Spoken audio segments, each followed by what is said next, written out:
हरे हरे कृष्णा। कृष्णा। बस। हरे हरे कृष्णा कृष्णा हरे हरे कृष्णा कृष्णा हरे हरे हरे राम। आपका बंद करो माइक्रोफोन। कर दिया मैंने। हरे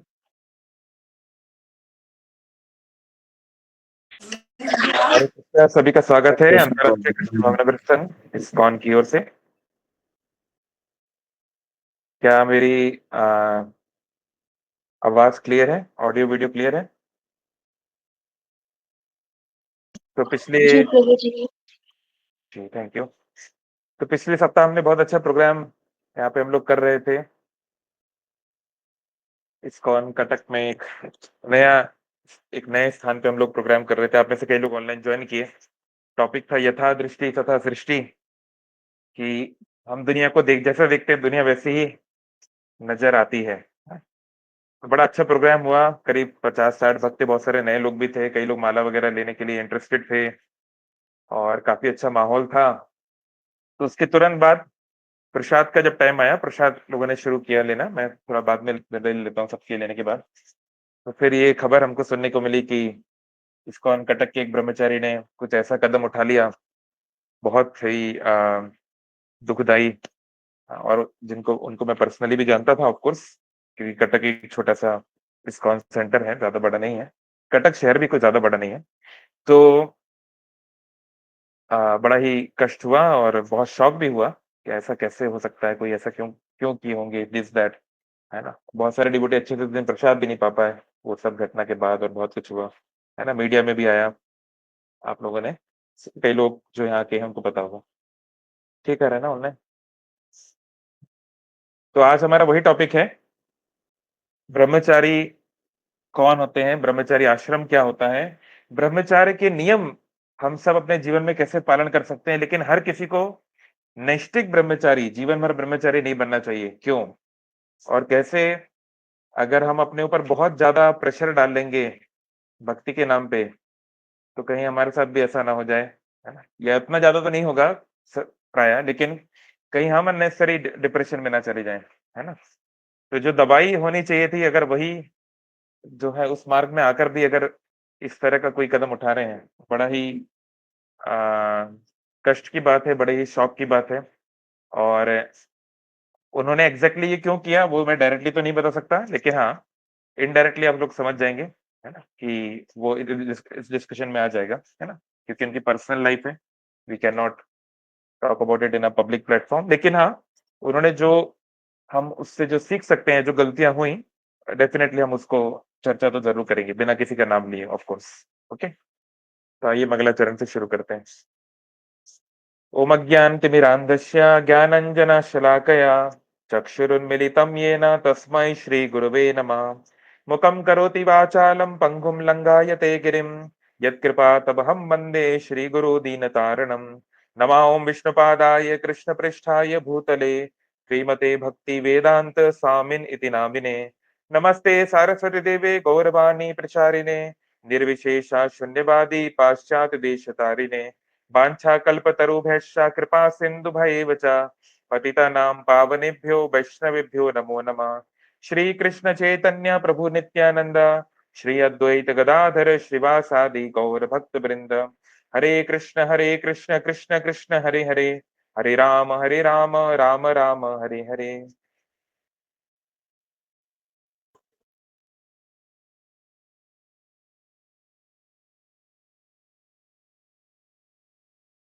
विशेष हरे कृष्ण। तो आज का हमारा जो शुरुआत है भागवतम के एक श्लोक से हम कर रहे हैं, इसलिए भागवतम को भी प्रणाम करेंगे। ओम नमो भगवते वासुदेवाय। ओम नमो भगवते वासुदेवाय। ओम नमो भगवते वासुदेवाय। नारायणं नमस्कृत्य नरं चैव नरोत्तमं देवीं सरस्वतीं व्यासं ततो जयामुदीरयेत्। नष्टप्रायेषु भद्रेषु नित्यं भागवत सेवया भगवती उत्तम श्लोके भक्तिर्भवती नष्टकी। ग्रंथराज श्रीमद् भागवतम 7वां स्कंद 7th कैंटो 12th चैप्टर श्लोक क्रमांक 1 पहला श्लोक। श्री नारद उवाच ब्रह्मचारी गुरुकुले वसन्दान्तो गुरोर्हितम् आचरन् दासवन्नीचो गुरौ सुदृढ़ सोर्द्रः।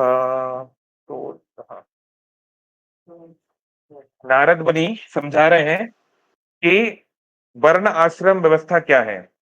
जो चारों वर्ण होते हैं, ब्राह्मण, क्षत्रिय, वैश्य, शूद्र, और जो चार आश्रम है, ब्रह्मचारी, गृहस्थ, वानप्रस्थ और सन्यासी, इनके क्या क्या रोल्स हैं, इसको इस चैप्टर में नारद मुनि समझा रहे हैं, है ना। युधिष्ठिर महाराज को ये बहुत फेमस सेक्शन है श्रीमद् भागवतम का, जो लोग पढ़ते रहते हैं, सुनते रहते हैं, उन्होंने कई बार इसको सुना होगा। तो नारद मुनि ने कहा कि ब्रह्मचारी कौन होना चाहिए। ब्रह्मचारी मतलब है स्टूडेंट, विद्यार्थी। तो विद्यार्थी वो होना चाहिए जो अपने इंद्रियों पे कंट्रोल करने का प्रयास कर रहा है, मनमाना खाना, मनमाना देखना, मनमाना कुछ भी नहीं कर रहा है रैंडमली, है, और अपने गुरु के प्रति विनम्र है, गुरु के प्रति उसका श्रद्धा है, विश्वास है, और एक बड़े संकल्प के साथ जो है अपने गुरु के हित के लिए ब्रह्मचारी गुरुकुल में रहता है। तो मैं यहां पर आपको ये दिखाना चाहूंगा, 1 मिनट जी।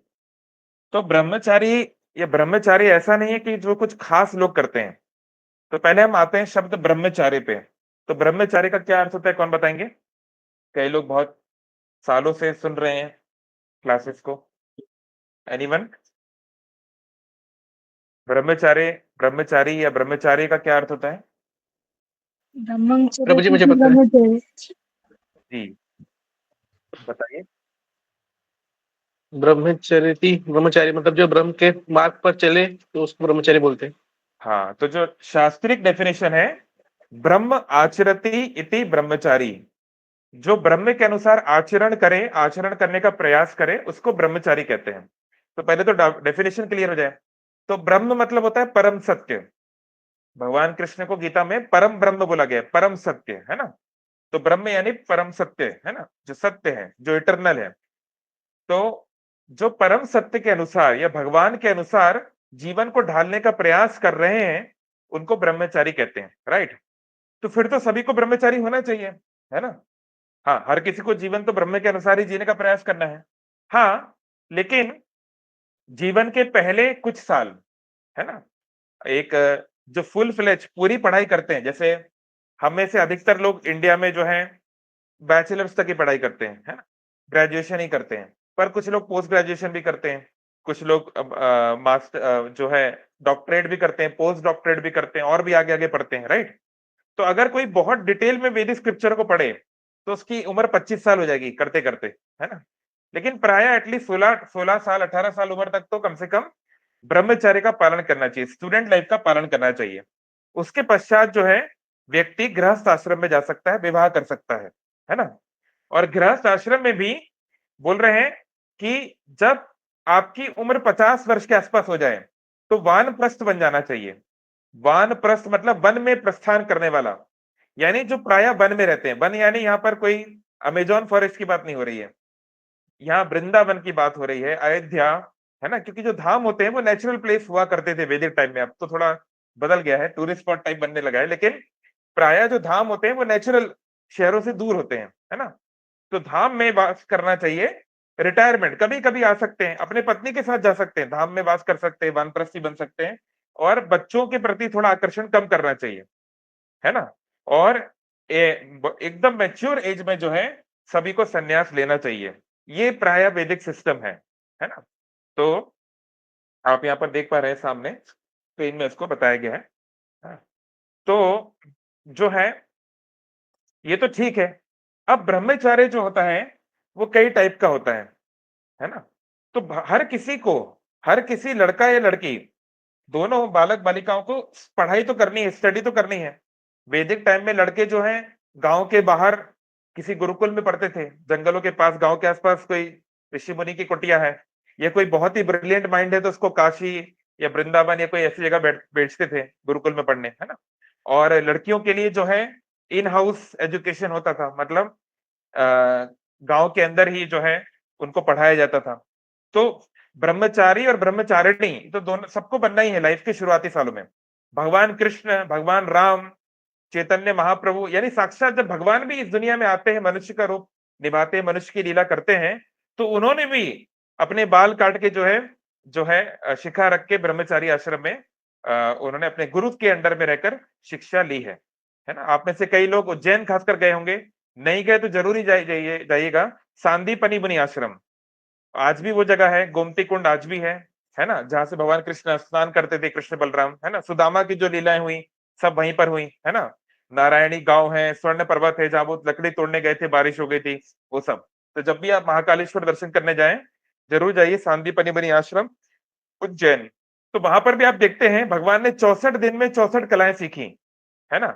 तो वहां पर केवल लैंग्वेजेस जैसे कि उड़िया, हिंदी, संस्कृत यही सब नहीं सिखाया गया, बल्कि साइंसेस तो हम सीखते ही है ना।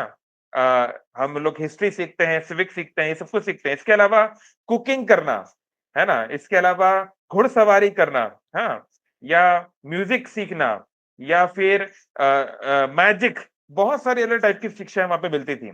और प्रायः एक एक इस स्किल को सीखने के लिए कई महीने लगते थे, लेकिन कृष्ण बलराम तो साक्षात भगवान है, वो तो मनुष्य होने का नाटक कर रहे हैं, लीला कर रहे हैं, तो वो एक दिन में एक स्किल सीख जाते थे।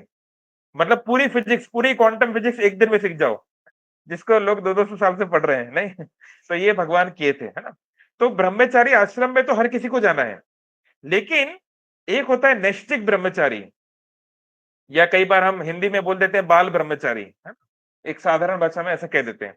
तो जो नैष्ठिक ब्रह्मचारी है, जो निष्ठा पूर्वक ये सोच लिया है कि हाँ, मैं जीवन भर यही मार्ग में आगे बढ़ना चाहता हूं, वो सबको नहीं करना चाहिए।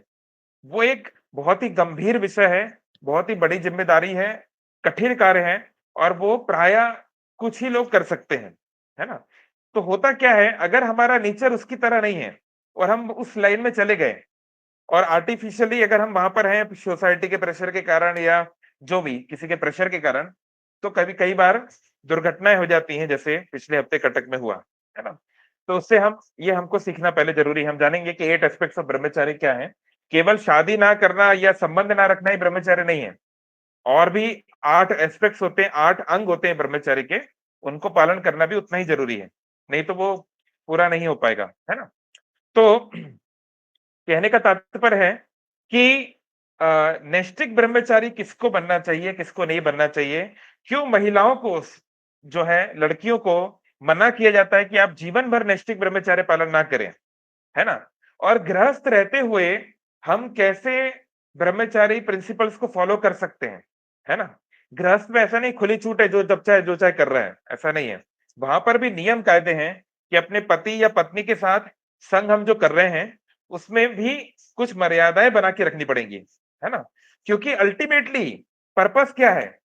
पर्पस ये है कि हम जो शरीर के प्रति आसक्त हैं, ये आसक्ति को धीरे धीरे निकाला जाए। हम अहम ब्रह्मास्मि, मैं ये शरीर नहीं, मैं आत्मा हूं, है। जीवेर स्वरूप होए कृष्णेर नित्य दास, मैं कृष्ण का नित्य दास हूं। ये रियलाइजेशन कैसे आएगा? ये तो नहीं आएगा अगर हम लोग साधारण खाओ पियो और ऐश करो वाला लाइफ ही जीते रहेंगे। तो हम ये शरीर हमें छोड़ के जाना है, मैं आत्मा हूं, मैं आध्यात्मिक जगत में मेरा वास होना चाहिए, मैं स्पिरिचुअल नेचर में होना चाहिए, ये रियलाइजेशन कैसे आएगा? जब धीरे धीरे वो शारीरिक कार्यों से थोड़ा थोड़ा विरक्त होगा, तभी तो आएगा। लेकिन ये धीरे धीरे होना चाहिए, तुरंत नहीं, है ना। एक सडनली नहीं होना चाहिए। तो कहते हैं कि एक जैसे कहावत है कि अम, अति भक्ति चोरा लक्षण, एक कहावत है संस्कृत में। सडनली कोई ज्यादा भक्ति दिखाने लगे, ज्यादा किसी चीज में इंटेंसिटी दिखाने लगे, कोई ज्यादा ही प्रेम दिखाने लगे, तो कुछ गड़बड़ है, रुक जाओ। कोई सडनली व्यक्ति, जैसे आप किसी दुकान पे जाते हैं, किसी सेल्समैन के पास जाते हैं, बड़े प्रेम से आपसे बात करता है, अरे आइए जी, बैठिए जी, क्या पियेंगे, है ना, है ना। बड़े प्यार से आपसे बात करता है, मुस्कुराते बात करता है, नहीं, क्योंकि वो उसके लिए ट्रेंड है ना। आप उसको या उसकी कंपनी, उसके ऑर्गेनाइजेशन को जो है फाइनेंशियली आप कुछ देने वाले हो, इसलिए वो ये कर रहा है। तो उसको आपसे कोई प्रेम नहीं है, उसे आपसे कुछ चाहिए इसलिए कर रहा है, राइट। तो ऐसे ही हमको ये समझना चाहिए कि हम खुद भी, या फिर कोई व्यक्ति अगर हमें कहता है कि नहीं, मेरे अंदर बहुत वैराग्य आ गया, क्या रखा है दुनिया में, छोड़ो घर बार चलो हरिद्वार। तो हमको किसी की बात में ऐसे ब्लाइंडली नहीं मान लेना चाहिए। हमको सोचना चाहिए किस आधार पे, किस रियलाइजेशन पे ये व्यक्ति बात बोल रहा है। केवल फ्रस्ट्रेट होके तो नहीं बोल रहा। उसकी गर्लफ्रेंड उसको छोड़ के चली गई, या उसके साथ कोई दुर्घटना हो गई है, तो हम बोल देते हैं आज से जो है सेंस ग्रेटिफिकेशन खत्म, कोई इंद्रिय तृप्ति नहीं, आज से मैं बिल्कुल आइडियल बन जाऊंगा। तो ऐसे नहीं होता है। ये कोई जो ये कोई सब्जी भाजी नहीं है कि एक दिन में हो जाए, है ना। ये सालों, दशकों, इवन कई जन्मों की इसमें साधना चाहिए, है ना। तो ये हम लोग जानेंगे। तो आइए हम लोग देखते हैं ये भागवतम का ये पर्टिकुलर श्लोक जो बताता है कि ब्रह्मचार्य के 8 एस्पेक्ट्स या 8 अंग क्या हैं।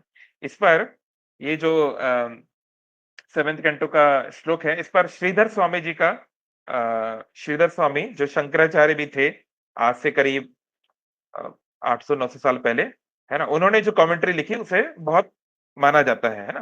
तो और चैतन्य महाप्रभु और हमारे गुरु परंपरा भी इसको बहुत एक्सेप्ट करते, तो उन्होंने बहुत अच्छा इस पे भाष्य भी समझाया है। तो उन्होंने बताया है कि क्या है ब्रह्मचार्य के 8 एस्पेक्ट्स। तो वो श्लोक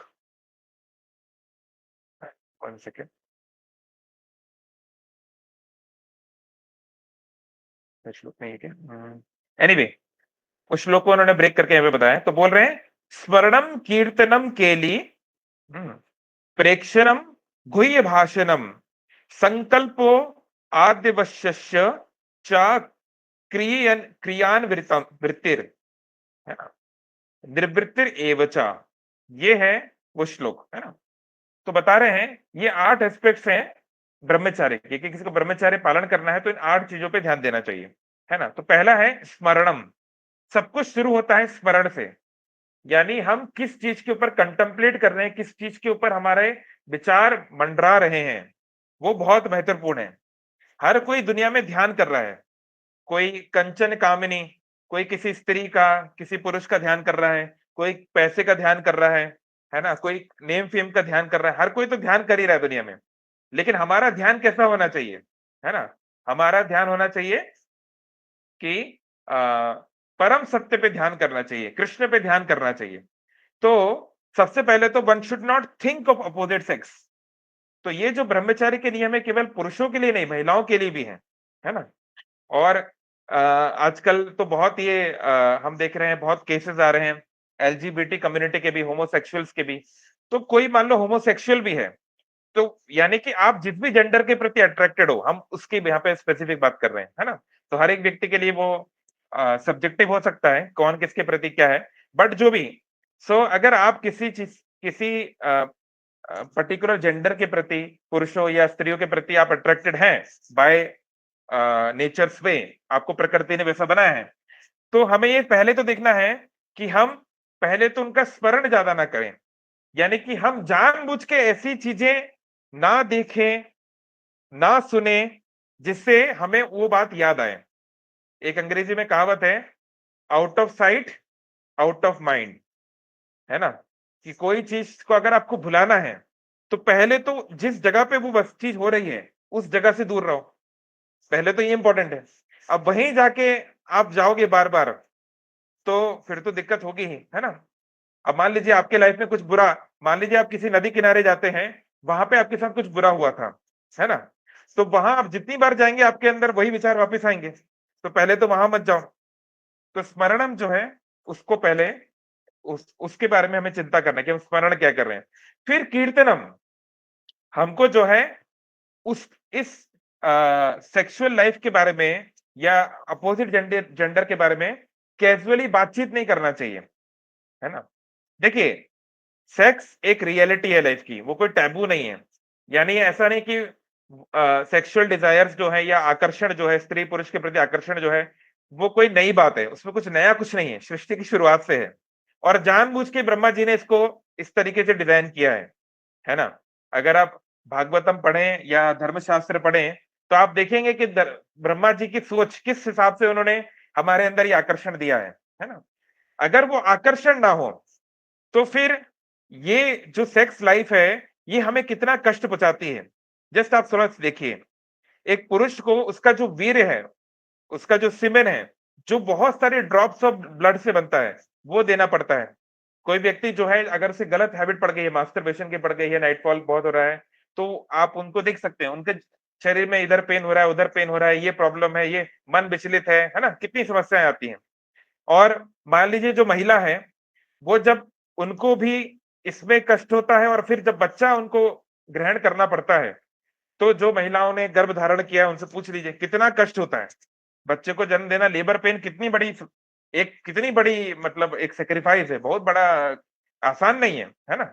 तो ये इसमें ब्रह्मा जी ने नेचर ने ऐसा हमको एन्जॉयमेंट दिया है कि वो एन्जॉयमेंट उस दर्द को भुला देता है ना?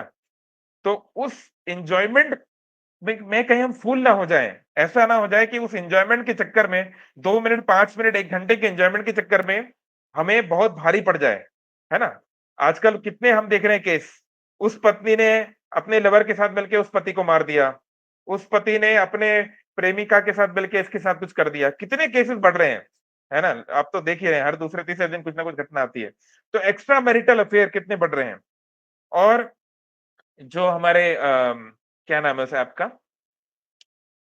टिंडर टिंडर जैसे ऐप्स आ गए हैं कि भाई व्यक्ति कमिटेड रिलेशन में है, बॉयफ्रेंड गर्लफ्रेंड है सालों से, या फिर पत्नी पत्नी भी है, शादी भी है, तो भी वो जो है चेकआउट कर रहे हैं, जस्ट शब्द ऐसे बना दिए गए हैं कि हाँ इट फील्स कूल। यानी आप किसी और स्त्री या किसी और पुरुष के आप जो है आधे नंगे फोटोज देख रहे हैं, पूरे नंगे भी फोटोज देख रहे हैं, आप उनसे रोमांटिक टॉक कर रहे हैं, है ना? वो आप उनके साथ फ्लर्ट कर रहे हैं और हर चीज कूल है, हर चीज जो है उसको एक्सेप्ट किया जा रहा है ना? तो इससे क्या होता है, व्यक्ति की चेतना और गिरती चली जाएगी, वो सॉल्यूशन नहीं है ना? जैसे एक इंडिया में एक फेमस गुरु हुए ओशो, है ना? बहुत बुद्धिमान व्यक्ति थे, बहुत अच्छी अंग्रेजी भी बोलते हैं, बहुत अच्छे ओरेटर हैं, गॉड गिफ्टेड थे। तो उनकी क्या है फिलॉसफी? संभोग से समाधि, समाधि बाय सेक्स। तो उनका कहना था कि आप अपनी सेक्सुअल डिजायर को दबाओ मत। वो जो कि वो सही कह रहे हैं, दबाने से कुछ ज्यादा नहीं होगा। थोड़ी देर के लिए आप दबा सकते हो, लेकिन कोई व्यक्ति है उसके अंदर बहुत ज्यादा ये काम इच्छाएं हैं, पर वो दबा रहा है, मत देखो बुरा, जैसे गांधी जी ने बोला बुरा मत देखो, ये कोई सॉल्यूशन नहीं है। ठीक है, जानबूझ के बुरा नहीं देखना चाहिए, लेकिन अगर जो व्यक्ति के अंदर ऑलरेडी बुरा है उसका क्या, उसको उसको शुद्ध करने का भी कोई तरीका बताना पड़ेगा ना, है ना? तो कोई व्यक्ति है उसके अंदर बहुत डिजायर है, आप उसको बोल दो हाँ लड़की से बात मत करो, उनको मत देखो, ये मत करो, दिस इज नॉट सॉल्यूशन। ये कब तक चलेगा? तो ओशो ने वो बात सही बोली कि दबाने से काम नहीं चलेगा, बात ठीक है। लेकिन उन्होंने क्या सॉल्यूशन बोला? आप इतना सेक्स करो, आप इतना सेक्स करो, आप इतना सेक्स करो कि सेक्स करने की इच्छा ही खत्म हो जाए। इतना संभोग करो कि मन के अंदर संभोग करने की इच्छा ही खत्म हो जाए। तो उनका ये मानना है संभोग से समाधि, कि मन जो है उससे वितरित हो जाएगा। और उन्होंने एग्जाम्पल दिया, क्या एग्जाम्पल दिया? कि जैसे आपकी कोई फेवरेट डिश है, भाई आपको गुलाब जामुन अच्छा लगता है कि पनीर अच्छा लगता है, कोई वस्तु आपको बड़ा पसंद है खाने के लिए, तो आप गुलाब जामुन खाते हो। मान लीजिए यहाँ 50 लोग बैठे हैं प्रसाद के लिए, सबको एक एक गुलाब जामुन मिल गई। अब आपको कोई मैं बोलूं चलो आपके लिए एक और एक्स्ट्रा है, आप बड़े खुश हो जाओगे, अरे वाह 2 ला दीजिए। फिर एक और दे दी, आप और खुश हो जाओगे। तो 5 6 7 गुलाब जामुन तो आप बड़े प्रेम से खाओगे, मजा आएगा। लेकिन अगर मैं आपको 10 खिला दूं, 15 खिला दूं, 20 खिला दूं, तो फिर आप बोलोगे नहीं नहीं ज्यादा हो रहा है प्रभु जी, बस अब नहीं। लेकिन मान लीजिए मैं जबरदस्ती करूं, नहीं खाना ही पड़ेगा, गोली आपके सर पे रख के बोलो नहीं खाना ही पड़ेगा, तो 20 25 30 गुलाब जामुन के बाद वही गुलाब जामुन जो आपको सुख दे रही थी, वो अब आपके दुख का कारण बनेगी। आपको घृणा हो जाएगी, गुलाब जामुन नाम सुनने से घृणा हो जाएगी, है ना? बिल्कुल आपका मन नहीं करेगा, राइट? तो ये उन्होंने एग्जाम्पल दिया। लेकिन इस एग्जाम्पल में एक प्रॉब्लम है कि चलो ठीक है, उस दिन या अगले दिन या 1 हफ्ते या 1 महीने तो मन नहीं करेगा। लेकिन अगर मेरा बचपन से गुलाब जामुन के प्रति प्रेम है, आकर्षण है, तो 6 महीने बाद या 1 साल बाद दोबारा वो उठेगा। ऐसे तो नहीं कि गुलाब जामुन मैं जीवन भर नहीं खाऊंगा, फिर वो इच्छा उठेगी। तो ये कह देना कि तुम इतना संभोग करो, इतने स्त्रियों, इतने पुरुष से संबंध बनाओ, मतलब उनका कहना है कि मोरालिटी फ्री सोसाइटी, ये फालतू के नैतिक नियमों में मत पड़ो, बड़े बूढ़े क्या बोल गए, ये सब फालतू चोचलों में मत पड़ो, खुला जियो, प्रेम से जियो। तो हमें ये समझना है क्या ये असली प्रेम की पहचान है? क्या हम अपने छोटे बालक बालिकाओं को ये करने देंगे? क्या यही एक एक फ्री सोसाइटी की यही पहचान है? नहीं, एक फ्री सोसाइटी में रिस्ट्रिक्शन होना जरूरी है। एक बंदर होता है, एक गाय होती है, एक जानवर होता है, वो बिना कपड़े के घूमता है, वो कहीं भी मलमूत्र त्याग कर देता है, वो ट्रैफिक के नियम पालन नहीं करता, पर उसपे कोई गुस्सा नहीं होता है। कोई नहीं कहता, अरे बंदर ट्रैफिक नियम क्यों पालन नहीं कर रहा है, कपड़े क्यों नहीं पहन रहा है? क्योंकि वो मनुष्य नहीं है, उसकी इतनी चेतना नहीं है। लेकिन मनुष्य से एक्सपेक्ट किया जाता है कि वो हायर चॉइस को, हायर कॉन्शियसनेस को ले। यही तो मनुष्य है। एक बहुत अच्छे हिंदी के कवि हुए, I think Maithili Sharan Gupt, if I am not wrong, उन्होंने एक बहुत अच्छी बात बोली। बोले, मनुष्य वह है जो मनुष्य के लिए मरे, यह तो पशु प्रवृत्ति है कि आप ही चरे। भाई आप 10 घोड़ों को ले आइए, 10 गधों को ले आइए और एक चरवाहे, एक एक उनको ग्रेजिंग फील्ड में छोड़ दीजिए, घास में छोड़ दीजिए, अपना अपना सब चरते रहेंगे, है ना? तो लेकिन अगर मनुष्य भी अगर वैसे ही कार्य करने लगा तो उसमें और पशु में अंतर क्या रह गया? नहीं। मनुष्य को जो है एक हायर चेतना मिली है, वो हमारी और आपकी तरह यहाँ बैठ के गीता भागवत की चर्चा कर सकता है, वो प्रश्न कर सकता है कि क्या कोई ऊपर वाला है, कोई भगवान है, मृत्यु के बाद क्या होता है, आत्मा जैसी कोई चीज है। वो क्वांटम फिजिक्स के ऊपर बात कर सकता है, वो यूनिवर्स की ग्रेटनेस पे बात कर सकता है। ये पशु पक्षी थोड़ा ना कर सकते हैं। तो हमको जो प्रियोरिटेटिव मिला है, हमको जो एडवांटेज मिला है, वो हम एकदम जो है एक पशु वाला जीवन जी के नहीं जी सकते। हमें हायर चॉइसेस लेनी पड़ेंगी, और अगर हम नहीं लेंगे तो हमें मृत्यु के समय, और मृत्यु के समय क्या, इस जीवन में भी हमको प्रकृति फिर उसकी सजा देगी, हमारी लाइफ में प्रॉब्लम्स क्रिएट होंगी, है ना? तो इसलिए जो है रेस्ट्रिक्टिव लाइफ जरूरी है, नियम कायदे जरूरी हैं। बिना नियम कायदे के कोई सोसाइटी नहीं चल सकती। कोई बोले कोई नियम कायदे मत रखो, जिसको जैसा करना है करने दो, तो कौन डिसाइड करेगा कहां पे रुकना है ना? जो कोई बोलते हैं कि बस दूसरे जीव को कष्ट नहीं होना चाहिए, आपको जो करना है करें, है ना? लेकिन ये कौन डिसाइड करेगा कि कष्ट क्या है ना?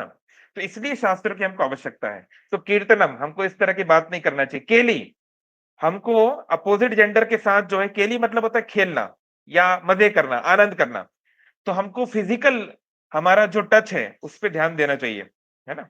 ये तो ब्रह्मचर्य का बहुत इंपॉर्टेंट प्रिंसिपल है कि कोई छोटी बच्ची है तो अलग बात है, या फिर कोई बहुत बूढ़ी औरत है तो अलग बात है, अदरवाइज उनके बॉडी को टच नहीं करना चाहिए, है ना?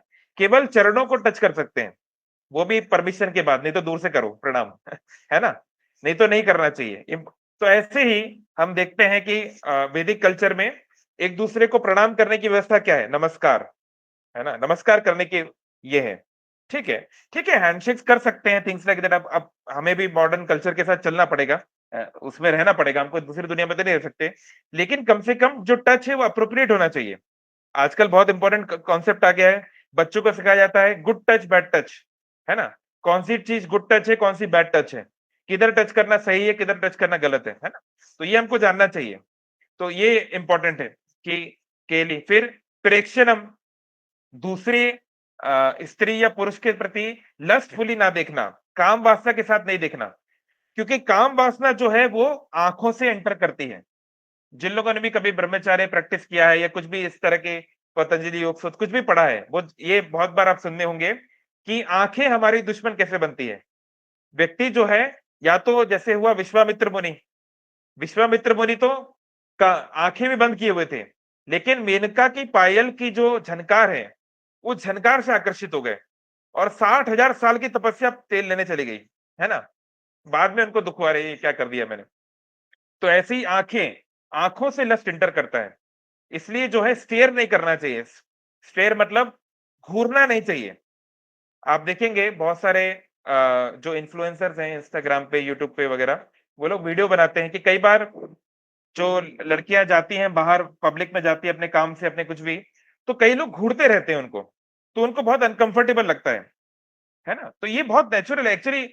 ये सब बातें बचपन में माँ बाप को सिखाना चाहिए, पर अब क्या स्थिति हो गई है कि हम लोग, ना हमारा वैदिक एजुकेशन है, ना हमारा मॉडर्न एजुकेशन है, बीच का खिचड़ी है ना, है ना? ये बहुत बेसिक बातें हैं। हमको खासकर महिलाओं को ऐसे स्टेयर नहीं करना चाहिए, उनको बहुत अनकंफर्टेबल लगेगा। तो किसी को ऐसे देखे जा रहे हैं आंखों में, ऐसे नहीं करना चाहिए, because it can be very, even पुरुषों को भी उनको बहुत ऑड लगता है। अगर आप देखें जैसे जो अगर आपका कोई फ्रेंड है, कोई विदेशी फ्रेंड है, फॉरेनर, उनसे पूछिए, वो लोग कई बार ये कंप्लेन करते हैं कि लोग इतना स्टेयर क्यों करते हैं इंडिया में, घूरते क्यों रहते हैं, है ना? तो ये नहीं करना चाहिए। फिर गुह्य भाषणम, गुह्य मतलब होता है सीक्रेट, गुप्त, भाषणम मतलब बातचीत, है ना, बोलना। तो हमें अगर हमारे कोई फ्रेंड्स हैं अपोजिट जेंडर के, या मान लीजिए हमारे कोई कलीग्स हैं ऑफिस में, कॉलेज में, ठीक है, दोस्ती बना सकते हैं, कोई बात नहीं। लेकिन हमारे कुछ ऑब्जेक्ट ओरिएंटेड या पर्पस ओरिएंटेड कुछ होना चाहिए कि हाँ भाई, हम लोग एक फ्रेंड सर्कल में है तो ठीक है, कुछ पढ़ाई की बात है या कुछ रिलेटेड वर्क है, ठीक है। बहुत ज्यादा पर्सनल होने से किसी के प्रति प्रॉब्लम्स वहां से शुरू होती हैं। इवन जब हम लोग भी कॉर्पोरेट वर्ल्ड में थे, तो ये इनडायरेक्टली ये बात बोली जाती थी, क्योंकि क्या होता है, अनफॉर्चुनेटली ये सिचुएशन हो गई है कि कॉर्पोरेट्स में भी जो है वन नाइट स्टैंड्स या लिव इन या जो फ्रेंड्स विद बेनिफिट, जो भी नाम दे दो आप, बट बेसिकली इम्प्रॉपर कंडक्ट, है ना? हमारे खुद की कंपनी में हम एक दीदी थी, एक सीनियर थी, वो शादीशुदा है, पर जो है कुछ टीम के ही लोग जो हैं उनसे इस तरह की बातें करेंगे, फ्लर्ट करेंगे, क्या-क्या बोलेंगे, आप ऐसे लग रहे हो, ये पहना है, ऐसा पहना है। तो इट्स वेरी डिफिकल्ट कि संसार में अभी तो रहना भी बड़ा कठिन है। बट एनीवे, एटलीस्ट हमको, एटलीस्ट जो डिवोटी है, जो स्पिरिचुअलिस्ट है, दे शुड टेक केयर। अब दुनिया तो जो करेगी करेगी, वो उनका है, but at least we should talk in a respectful way, है ना? हमको उनकी जो प्राइवेसी है या उनका जो एक पर्सनल स्पेस है, उसको हैम्पर नहीं करना चाहिए, है ना? जिन लोग के जैसे भाई-बहन हैं, वो देखे होंगे, देखिए बचपन में सब भाई-बहन एकदम एकदम एक ही बिस्तर में आराम से, कोई दिक्कत नहीं होती। लेकिन एक उम्र के बाद अगर आपकी बहन थोड़ी बड़ी हो गई है, अगर प्यूबर्टी में आ गई है, तो आप उनको एक स्पेस देते हैं, उनको एक रूम देते हैं, या उनको एक, है ना, चेंज करने का एक स्थान देते हैं, राइट? तो इवन एक परिवार में भी हमको एक फिजिकल स्पेस देना ज़रूरी है। केवल जो है क्या, फ्रीडम के नाम पे आप कुछ भी नहीं कर सकते, क्योंकि ये हमारी रियलिटी है, हम लोग एक भौतिक संसार में रह रहे हैं, मन बहुत जो है शक्तिशाली है ना? तो we have to give space to, we have to give respect to people. तो इसी तरीके से ये जब हम अपने बहनों के साथ, अपने भाइयों के साथ करते हैं, तो why not the same thing for others?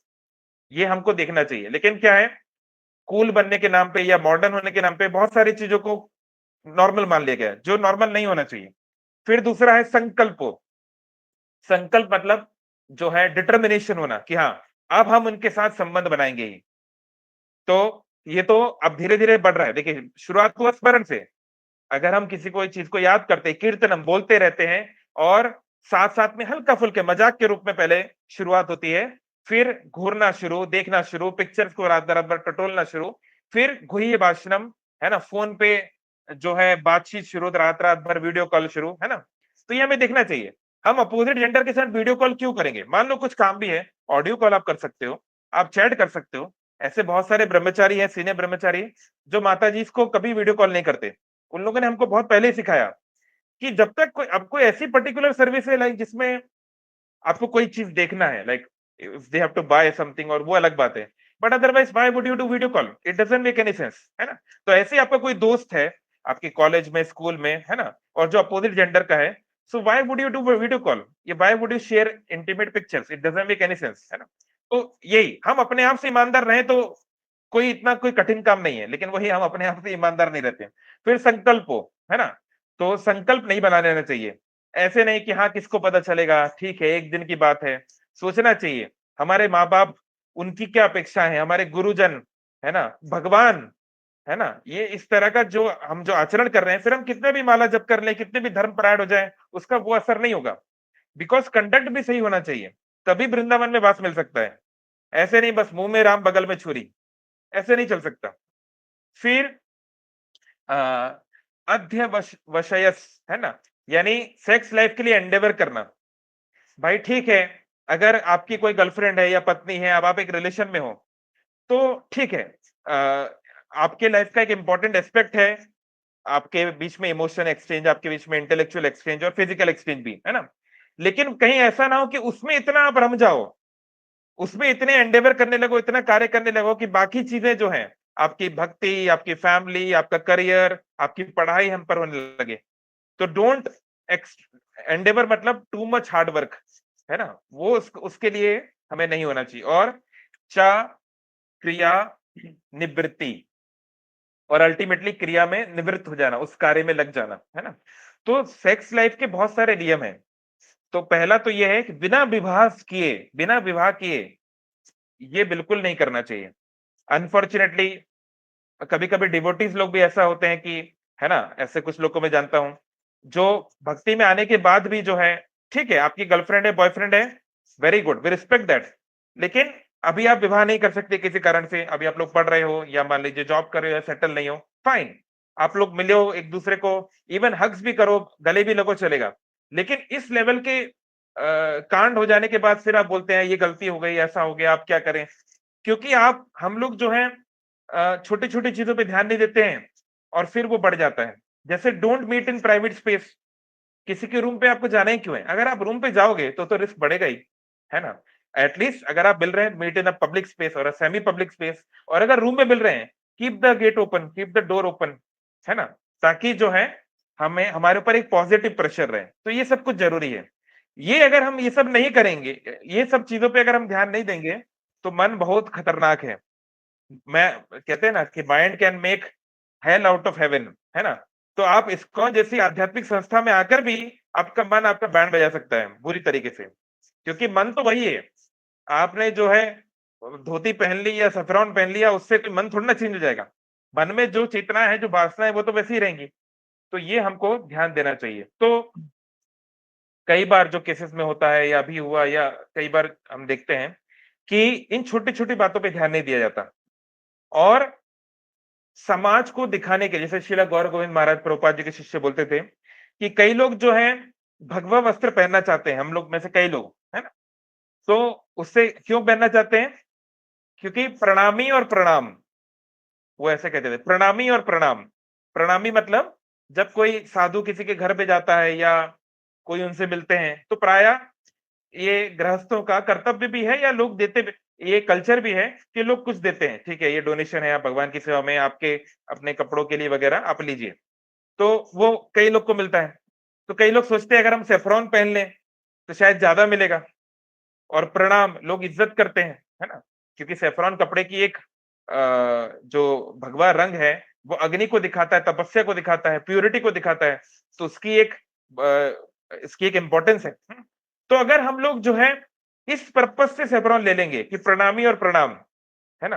क्योंकि देखिए कई बार लोग ये पूछते हैं, हालाँकि इस पे हम लोग कई वीडियोज़ पहले बना चुके हैं हरे कृष्णा टीवी पर भी, कि जो अलग-अलग ब्रह्मचारी हैं, कोई पीला कपड़ा क्यों पहनता है, कोई सफ़ेद कपड़ा क्यों पहनता है और कोई भगवा रंग क्यों पहनता है? ये पहले हम लोग कई बार बता चुके हैं, फिर भी शॉर्ट में बता देता हूँ। जब कोई ब्रह्मचारी आश्रम में आता है ना? तो ब्रह्मचारी आश्रम में कोई रहने आता है, इस्कॉन में या कई प्रामाणिक अन्य संस्थाओं में भी, तो शुरुआत में उनको पीले वस्त्र पहनाए जाते हैं। तो पीला वस्त्र जो है, पीला ये अग्नि को दिखाता है, याज्ञिक ब्राह्मण को दिखाता है, जो यज्ञ जो करते हैं ब्राह्मण, वो लोग जनरली पीला वस्त्र पहनते हैं, कि आप जो है इस संकीर्तन यज्ञ में, खासकर कलयुग में, आप इसमें सम्मिलित होने के लिए, इसमें जो है एंगेज होने के लिए आप आए हैं, शुरुआती स्तर में। तो पहले 6 महीने, 1 साल अलग-अलग मंदिरों में अलग-अलग व्यवस्था है, ये पीले वस्त्र पहनाए जाते हैं। हम सबने भी पहना, जो लोग भी ब्रह्मचारी आश्रम में हैं। और ऐसा नहीं कि जो ब्रह्मचारी आश्रम में आ गया, अब उसको जीवन भर यहाँ रहना है, नहीं।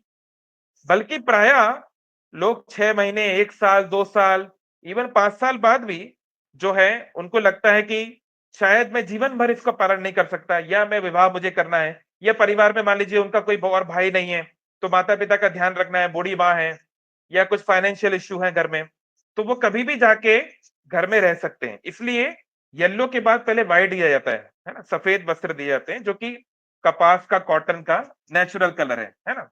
तो ब्रह्मचारी should live a simple life. बहुत ज्यादा हाई-फाई कपड़े, हाई-फाई गैजेट्स, ये सब उनको नहीं लेने चाहिए। जो प्रीचिंग के लिए ज़रूरी है वो ठीक है। बहुत महँगी चीज़ें पहनना ब्रह्मचारी को शोभा नहीं देता। क्यों? अभी हमने श्लोक देखा भागवतम का, है ना? क्योंकि ब्रह्मचारी गुरुकुले दांतो द दा मतलब दाँत में जो है घास लेके ब्रह्मचारी को बैठना चाहिए। ब्रह्मचारी को गुरु के सामने दाँतों में घास लगा के बैठना चाहिए। इसका क्या मतलब है? किसके दाँतों में घास होती है? कौन बताना चाहेगा? काफ़ी देर से मैं बोल रहा हूँ। एनीवन? कौन से प्राणी होते हैं जिनके दांतों में घास पाई जाती है? What do you think? ऐसा एग्जांपल क्यों दिया गया? यहाँ पर देखिए श्लोक जो है, कोई बताना चाहेगा ऑनलाइन?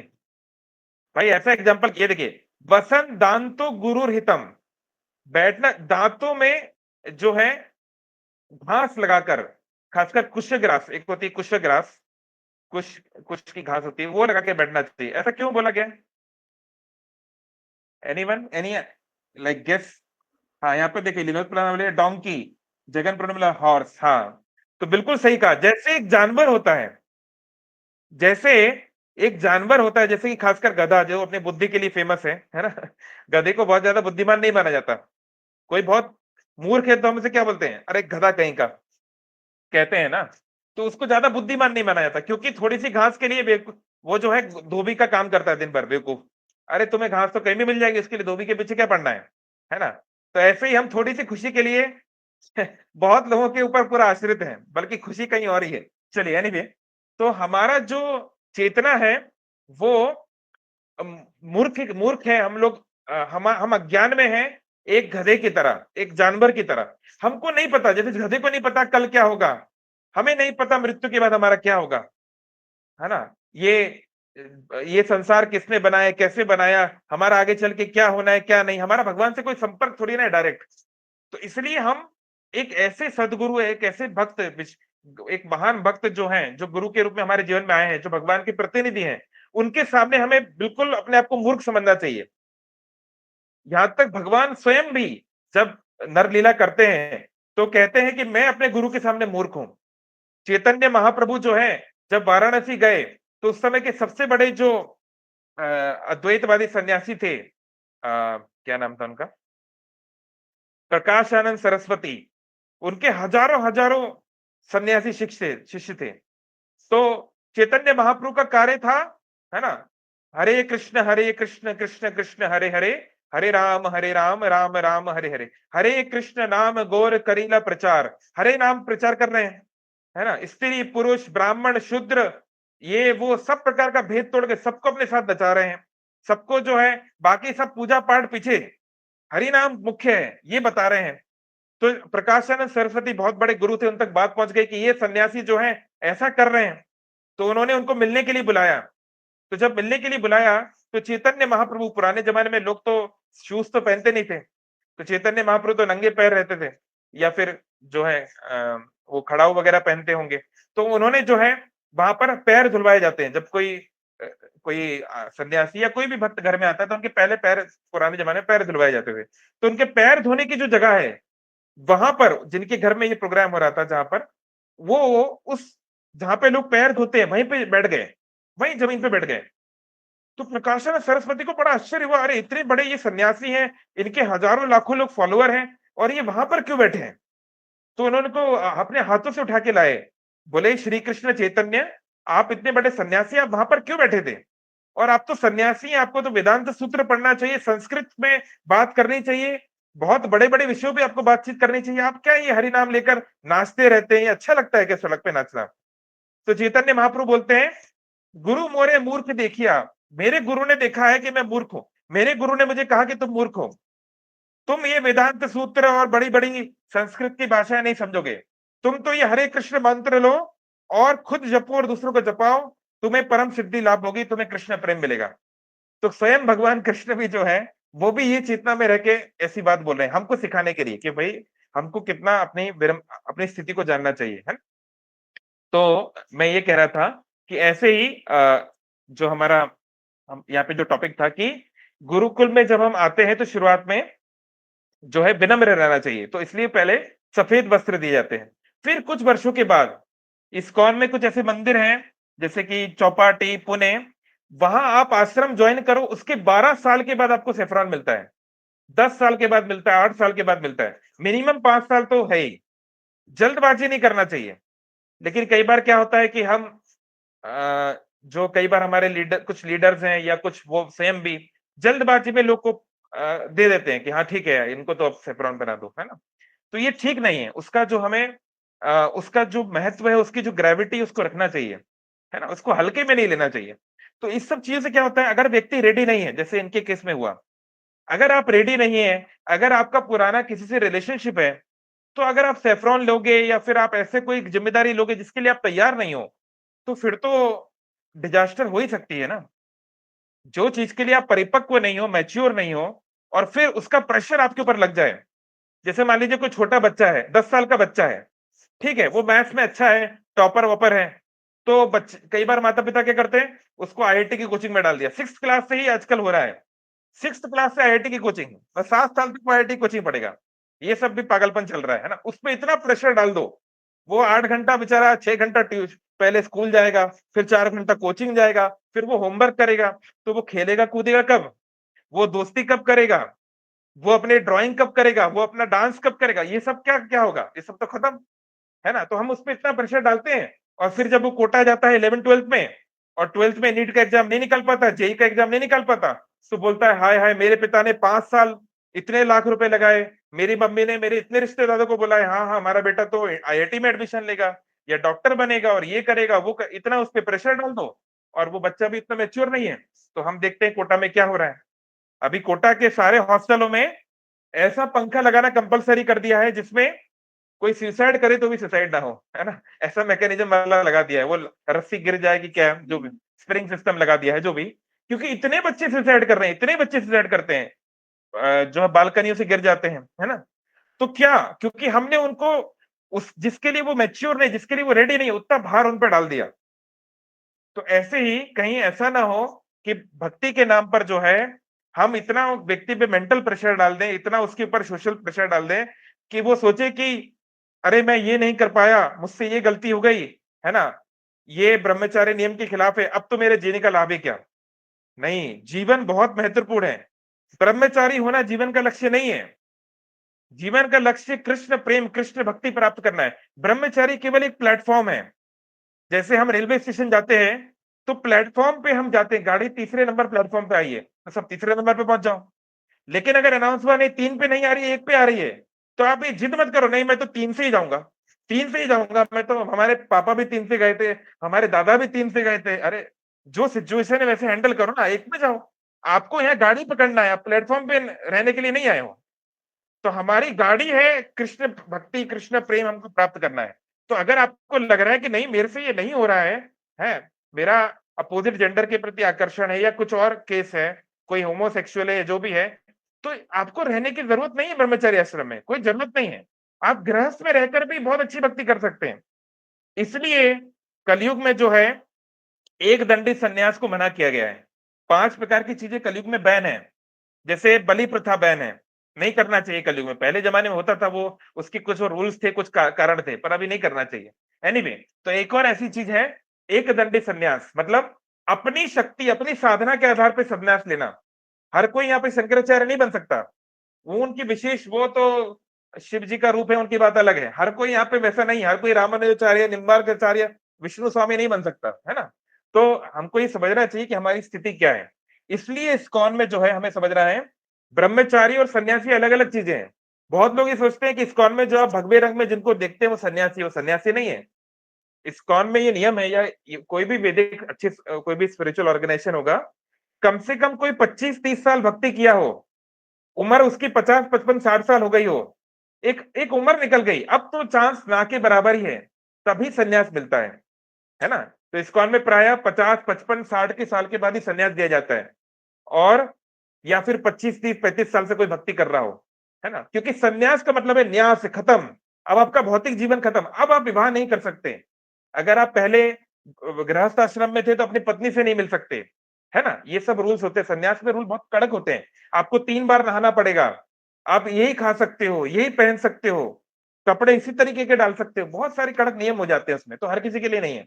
इसलिए इस्कॉन में देखिए, कोविड के पहले 2019 में लास्ट सर्वे हुआ था इस्कॉन में, तो उसमें 9 मिलियन, 90 लाख इस्कॉन में भक्त या फॉलोअर थे, वेलविशर थे। ये तो 6 साल पुरानी बात हो गई। अभी क्योंकि बहुत प्रीचिंग हुआ है कोविड के दौरान और ये सब, तो ये माना जा रहा है कि ये नंबर 1 करोड़ 10 लाख के आसपास होगा। तो मान लीजिए इस्कॉन में 1 करोड़ 10 लाख लोग इस्कॉन मंदिर में जुड़े हुए हैं दुनिया में, है ना। तो इसमें से आपको क्या लगता है कितने लोग ब्रह्मचारी होंगे और कितने लोग सन्यासी होंगे? कई बार लोग का मिसकंसेप्शन है, अरे हमारे बेटे को इस्कॉन मत ले जाओ, वो तो ब्रह्मचारी बन जाएगा, उसके अंदर तो वैराग्य आ जाएगा। तो जो 1 करोड़ लोग इस्कॉन मंदिर आते हैं, उसमें चलो 50% मान लो महिलाएं हैं, है? और इस्कॉन में महिलाओं को संन्यास नहीं देते। तो चलिए मान लीजिए 50 लाख मान लीजिए पुरुष हैं, तो उसमें से कितने लोग ब्रह्मचारी या सन्यासी होंगे? कोई गेस करना चाहेगा? अगर इस्कॉन में हर किसी को सन्यास या ब्रह्मचारी बांटा जा रहा है तो काफी बड़े संख्या में होना चाहिए फिर तो। कोई गेस, एनी गेस? 50 लाख में से कितने होंगे? 5 लाख, 50,000, 5,000, कितने होंगे? कोई गेस नहीं कर रहा है? जगन पर बोल रहे 0.001। हाँ, इस्कॉन में ब्रह्मचारियों की संख्या 3,000 से भी कम है।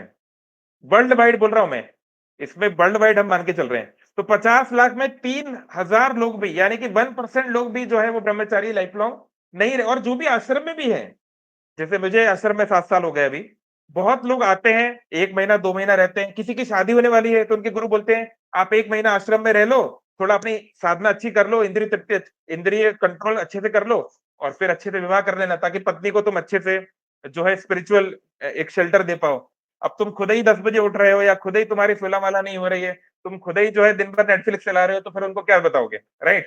तो खुद का एक साधना भी ठीक होना चाहिए ना, तो इसलिए उनको बोला जाता है। तो कई लोग आते हैं, कोई 2 महीने रहता है, 6 महीने रहता है। हमारे तो पॉलिसी भी चलती है, बिकम अ मॉन्क चैलेंज, 30 दिन आश्रम में रहो, अपने आप को सुधार करो, है ना? तो वो कोई दिक्कत नहीं है। बहुत लोग 4 साल 5 साल रह के भी, अब ब्रह्मचारी कैन मैरी एनी टाइम। गृहस्थ जो है ब्रह्मचारी से सीनियर आश्रम है। ब्रह्मचारी कभी भी जाके गृहस्थ बन सकता है ना? पर सन्यासी नहीं बन सकता। इसलिए सन्यासी में बहुत ज्यादा कठोर नियम होते हैं। तो अगर आप ब्रह्मचारी बनना चाहते हैं या है भी, और आपको लगता है कि मुझे मुश्किल हो रही है, काम वासना मुझे बहुत परेशान कर रही है, इधर-उधर के वीडियो में देख रहा हूँ, कुछ-कुछ हरकत हो रही है, तो अपने सीनियर, अपने काउंसलर से बात करें।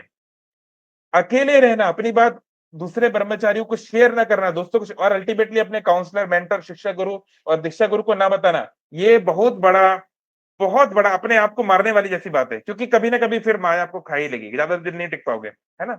तो अगर हमको ऐसा लग रहा है कि दिस इज नॉट वर्किंग, है ना, तो we need to work it out. हमें सीरियस इसमें डिस्कशन करना चाहिए, है ना? और जो है, अगर, और हमारे भी कभी कभी संस्थाओं में गलती हो जाती है कि हम लोगों से सेवाएं कराते रहते हैं, आपको ये पूजा करनी है, आपको ये प्रोग्राम में जाना है, आपको ये करना है, पर उनकी खुद की क्या चल रही है स्थिति, उनका साधना भजन अच्छा हो रहा है कि नहीं, वो खुश है कि नहीं, उनकी हेल्थ अच्छी है कि नहीं, उनके माँ-बाप के साथ उनकी बात हो रही है कि नहीं, है? ऐसा नहीं कि व्यक्ति एक अलग ही डिप्रेशन में ही चल रहा है और हम उससे काम करवाते जा रहे हैं। तो फिर तो कभी ना कभी दुर्घटना हो ही जाएगी। कब तक ऐसा आदमी कर लेगा, है ना? तो इन सब चीज़ों पे संस्था के रूप में भी बार-बार बताया जाता है, फिर भी बार-बार दोहराना ज़रूरी है, क्योंकि हम सब यहाँ सीख रहे हैं। बहुत कम ही लोग हैं इवन इस्कॉन में भी जो शुद्ध भक्त हों, परम भागवत हों, है ना? हर कोई शीला प्रभुपाद या गौर गोविंद महाराज या भक्ति चारू महाराज या जयपताका महाराज पे लेवल पे तो है नहीं। हम सब सीख रहे हैं, हमसे भी गलतियां हो जाती हैं। लेकिन अगर हम इस पथ को चलेंगे, जो है ऑनेस्ट रहेंगे, भक्ति में सबसे जरूरी है ऑनेस्टी। हमारे गुरु महाराज बोलते थे बहुत अच्छी बात, if you are a child act like a child. अगर आप बच्चे हो तो बच्चे की तरह ही व्यवहार करो। अगर आप देखो छोटे बच्चों को, आप देखो 11-12 साल के बच्चों को पकड़ो, उनको बोलो बेटा तुम अभी भी बच्चे हो, बोलेगा बच्चा किसको बोला आपने, मैं तो बड़ा हो गया हूं, अभी तो मैं बाइक चलाऊंगा।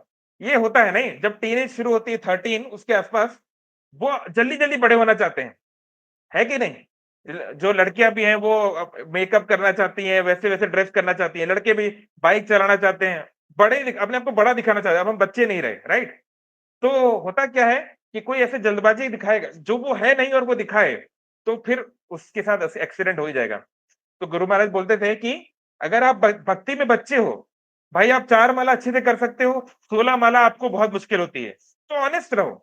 कोई जोर जबरदस्ती नहीं है कि हाँ 16 माला ही करो, करा करा के रुला रुला के इसको करा दो, भले उससे बन नहीं रहा है ना? अभी आप प्याज लहसुन नहीं छोड़ सकते, आपकी मन होता है, तो ये नहीं कि आप दुनिया को बताओ प्याज लहसुन नहीं खाता हूं और कहीं किसी कोने में जाके छुप के खाओ, है ना? है ना? ऐसा नहीं करना चाहिए। अगर आपको लगता है कि हाँ, कोई इमोशनल सपोर्ट चाहिए, आपके जीवन में कोई लड़की होनी चाहिए, कोई गर्लफ्रेंड, कोई वाइफ होनी चाहिए, ठीक है। तो उसके लिए धर्म के मार्ग से जाओ ना। ये क्या कि लुका-छुपी, कोई टिंडर ऐप, कोई ये वो और मल्टीपल, यहाँ से भी बात, वहाँ पे भी बात, वहाँ पर भी फ्लर्ट, कहीं वहाँ से कुछ सपोर्ट मिल जाए, इस सब से ये ठीक नहीं है। इससे पूरी चेतना बर्बाद हो जाती है, और कितना भी हम सो कॉल्ड भक्ति करते रहें, वो मन तीव्रता से नहीं लगेगा। और कभी कोई बुरी सिचुएशन आ गई, ऐसा कुछ हो गया, तो फिर बहुत बड़ा एक्सीडेंट भी हो सकता है ना? तो हमारी जो भी इच्छाएँ हैं, धर्म ने सबके लिए स्थान रखा है। धर्म, अर्थ, काम, मोक्ष। आपको पैसा कमाना है, स्वागत है। आपको कोई बहुत सुंदर पति या पत्नी चाहिए, आपका स्वागत है। आपको बहुत नाम करना है, प्राइम मिनिस्टर बनना है, आपका भी स्वागत है। प्रायः हर आपकी जो डिजायर है उसको धर्म के अंदर आप कर सकते हो, लेकिन धीरे-धीरे हमारे डिजायर को हमें प्यूरिफाई करना चाहिए, है ना? नहीं तो फिर ये डिजायर्स ज्यादा सुख नहीं देती। लेकिन अगर आपकी डिजायर ही उल्टी-पुल्टी है, अरे मैं तो बेंच शिप अभी जो मॉडर्न टर्म आ गया जेन ज़ी में, कि एक के साथ बात करूँगा, दूसरे के साथ फ्लर्ट करूँगा, तीसरे को सब्स्टिट्यूट में रखूँगा, ये सब नहीं चलेगा। धर्म में भी अपनी मर्यादाएँ हैं। आपको पैसा कमाना है, तो आप सोचो कि भैया हम तो उल्टा-पुल्टा कुछ भी करप्शन करके, किसी भी धोखा दे के गरीब का पैसा मार के हम खा लें, ये नहीं चलेगा। क्योंकि फिर वो आप ही को वो कष्ट देगा, है ना? तो कहने का मतलब है, भक्ति बहुत ही सरल मार्ग है ना? भक्ति बहुत ही आसान है और आप कुछ भी हो, कोई भी हो, आपके लिए भक्ति में स्थान है। बस ईमानदार रहो और एक सद्गुरु, एक अच्छे सीनियर डिवोटी को ढूँढो जो जिसके साथ अपनी बातें शेयर कर सको, है ना? अपनी बातें बताओ और वो आपको शास्त्रों के अनुसार गाइड करें, तो इस तरह के जो हैं दुर्घटनाएँ नहीं होंगी। नहीं तो दुनिया को दिखाने वाला और एक स्वांग, एक ड्रामा वाला जो ये है वो ज़्यादा दिन नहीं टिकता है और फिर हमें भी कष्ट पहुँचता है, हमारे परिवार को भी कष्ट पहुँचता है, माता-पिता को कष्ट पहुँचता है, दुनिया को भी कष्ट होता है, उस संस्था को भी कष्ट पहुँचता है, उसका भी नाम खराब होता है ना? तो हमको इस पे ध्यान देना चाहिए और दूसरा हमें हमारे जो मित्र हैं, जो भी हैं, कोई हमें लगता है कि कोई परेशान है, लोनली है, तो अपनी तरफ से बात करने की कोशिश करनी चाहिए। हालाँकि इनके केस में लोगों ने प्रयास किया था, अब वही नहीं बता रहे थे तो वो अलग बात है। लेकिन हाँ, ऐसा ना हो कि बस हम लोगों से काम करवाते रहें। पीपल बिफोर प्रोजेक्ट, राधानाथ महाराज कहते हैं, पीपल बिफोर प्रोजेक्ट। लोगों से आप जुड़ जाओ, काम अपने आप होते रहेंगे। लेकिन अगर आप काम करवाते रहोगे और लोगों से नहीं जुड़ोगे, तो ज़्यादा समय आप सक्सेसफुल नहीं रह पाओगे। ठीक है? ओके, बहुत-बहुत धन्यवाद। हरे कृष्णा। तो किसी का कोई प्रश्न है, कोई कमेंट है, तो वो कह सकते हैं। प्रभु जी प्रभु जी हरे कृष्ण। लड़कियों को संन्यास क्यों नहीं दिया जाता? हरे कृष्ण कोई। ओके, इनका प्रश्न है, अच्छा मैं ये पॉइंट बोलना भूल गया कि महिलाओं को, लड़कियों को संन्यास क्यों नहीं दिया जाता? ऐसा नहीं है कि कभी नहीं दिया जाता, देयर आर एक्सेप्शंस। ऐसे कुछ महान स्त्रियां हुई हैं वैदिक काल में भी, जो जीवन भर ब्रह्मचर्य का पालन किया है या प्रैक्टिकली ब्रह्मचारी ही रही हैं, है ना? ऐसे बहुत लोग हैं। अगर रिसेंट पास्ट में देखें तो गंगा माता गोस्वामिनी या मीराबाई, या ऐसे बहुत सारे उदाहरण आते हैं, जिन्होंने कभी जो है शारीरिक संबंध नहीं रखा और दे वर एबल टू डू। पर प्रश्न है कि कितने लोग उस लेवल पे हैं? कितने लोग मीराबाई बन सकते हैं? कोई मजाक तो है नहीं मीराबाई बनना। उन्होंने तो जहर पी लिया था, हम लोग पी लेंगे। अब दिक्कत क्या होती है, समाज की संरचना ऐसी है, स्पिरिचुअली आत्मा ना तो पुरुष है ना तो स्त्री है। लेकिन हमें ये समझना है कि प्रकृति ने पुरुष और स्त्री को अलग-अलग बनाया है। हम फेमिनिज्म जो है उसके कुछ अच्छी वैल्यूज को हम उसको प्रणाम करते हैं कि हाँ, महिलाओं के साथ जो गलत होता है, कभी-कभी उनको समान अधिकार नहीं मिलता, उस पे हम उन सपोर्ट करते हैं और हम ऐसे वैदिक फेमिनिज्म आपको बहुत सारे आइडियाज मिल जाएंगे। लेकिन ये कह देना कि मेल और फीमेल एब्सोल्युटली सेम है बॉडीली लेवल पे, वो तो ठीक नहीं है। बायोलॉजिकली दे आर डिफरेंट, है ना? फिजिकली दे आर डिफरेंट और उनके नेचर में डिफरेंस रहता है प्राय। अब it's a scientific fact, it's a biological fact and it is said in the scriptures also, है ना? तो देखिए बात क्या है, महिलाओं के लिए, स्त्रियों के लिए अकेले रहने में बहुत सारी समस्याएं आ सकती हैं। पहला तो अगर वो किसी के आश्रय में नहीं है ना? जब तक वो बालिका थी या फिर जब तक वो बैचलर थी, तब तो माता-पिता के गाइडेंस में थी। शादी के बाद जो है पति को भी गुरु का रूप बताया गया है, लेकिन पति भी गुरु जैसा होना चाहिए, उल्टा-पुल्टा शराब पी के वायलेंस करने वाला नहीं, है ना? वो होना चाहिए, है ना? और फिर आगे चल के घर के जो अन्य हैं, बच्चे जब बड़े हो जाते हैं तो वो ध्यान रखते हैं माँ का, राइट? तो अगर कोई स्त्री अकेली है तो देखिए एक तो समाज इतना खराब है, बहुत सारे लोग जो हैं उसको अप्रोच करेंगे, उसके उसके लिए जो है जीना हराम कर देंगे। और दूसरा ये है कि प्रायः जो है स्त्रियों का नेचर ऐसा होता है कि they need physical emotional support. ऐसा नहीं कि मनुष्य मतलब पुरुषों को नहीं चाहिए, उनको भी चाहिए। पुरुषों में भी 99% लोगों को बहुत ज्यादा कोई ना कोई 1-2 व्यक्ति तो चाहिए जिसके प्रति फिजिकल इमोशनल सपोर्ट उनको मिले, है ना? ऐसा प्रायः सभी को ही प्रायः चाहिए। तो इसलिए इवन बॉयज को भी, इवन पुरुषों को भी मना किया जाता है, नैष्ठिक ब्रह्मचारी आप ऐसे ही हवा में मत बन जाओ। अगर आपको लगता है कि आप बहुत ज्यादा इमोशनली वल्नरेबल नहीं हो, अगर आप इमोशनली वल्नरेबल हो, तो आपको ब्रह्मचारी आश्रम में नहीं जाना चाहिए। ये आपके लिए जगह नहीं है। आप ब्रह्मचारी हो, आपका काम है, आपको भिक्षा मांगनी पड़ेगी। अभी हमने जो श्लोक पढ़ा उसमें आगे आएगा कि गुरु के लिए भिक्षा मांगना, भगवान के लिए भिक्षा मांगना, ये ब्रह्मचारी का काम है। अब आपका ईगो है या आप शाय हो, आप अपनी झोली नहीं फैला सकते। भाई ब्रज में जाइए, ब्रज में हर कोई एक डायलॉग बोल सकता है, ब्रज राधे श्याम रोटी दो, ये ब्रज का फेमस डायलॉग है। कितने ही हजारों संत महात्मा भक्त लोग जो है वहां पर ब्रजवासी उनकी सेवा करते हैं, राधे श्याम रोटी दो वो दे देते हैं। लेकिन आप नहीं मांग सकते, मान लो आपका शायनेस है, तो फिर आप नहीं कर पाओगे। या फिर आप बहुत इमोशनल, कोई आपको हमेशा पूछता रहे बेटा कैसे हो, क्या खाए, है ना। ऐसा नहीं कि ब्रह्मचारी आश्रम में नहीं पूछते, गुरु पूछते हैं, सीनियर डिवोटी पूछते हैं, आपके दोस्त पूछते हैं, लेकिन may not be on a daily level, है ना। क्योंकि धीरे धीरे आप, जैसे आपको एक्सपेक्ट किया जाता है कि आप इतने मैच्योर हो कि अपने इमोशंस को आप एटलीस्ट बेसिक इमोशंस को देख पाओ। तो प्रायः स्त्रियों को इमोशनल सपोर्ट की आवश्यकता अधिक रहती है ना। तो इसलिए भी मना किया। लेकिन अगर कोई महिला इस रूप इस लेवल की है, जैसे हमारी एक गॉड सिस्टर है, हमारी खुद की एक गुरु बहन है, वो अमेरिका में है, अफ्रीकन बैकग्राउंड से है, अफ्रीकन अमेरिकन, है ना।